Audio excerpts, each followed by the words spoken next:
Okay, magandang gabi po mga Rizar. Update po tayo ngayon. Personal po nating na-interview si Congressman Joel Chua. Okay, ang sabi ni Congressman Joel Chua, imposible na daw po na ma-impeach si Inday Sara dahil kulang na talaga sa oras, no? Dahil marami pang pagdadaanan na proseso para tuluyan na maging successful ang impeachment laban kay Inday Sara. Pero sa mismong si Congressman Joel Chua na nagsabi kanina na padaan po tayo, no, bago siya umuwi galing sa Congress, paglabas siya sa Congress. Okay, na person po natin na interview.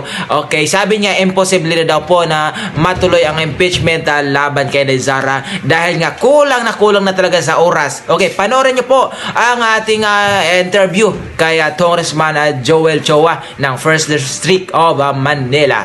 Go ahead, Joel Chua. Ano, imposible na ba talaga o ano?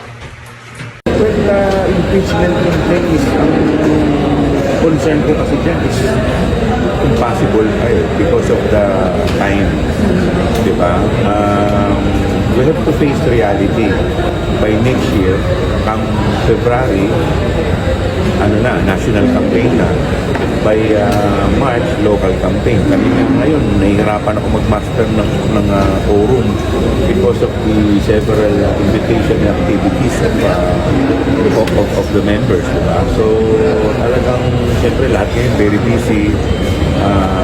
In December, lahat ng invitasyon, lahat ng activities sa kanya-kanya ng distrito, talagang napakahirap namin na makakuha ng quorum. Pero sir, kung may 1/3 signature daw, pwede naman daw.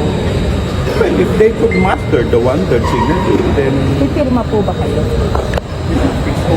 aaralan ko muna kung paano nila nilatag yung complaint.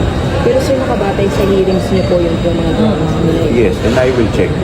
Well, right from the very beginning naman, I am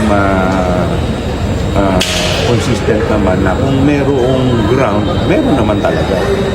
But ang concern ko talaga is yung time element.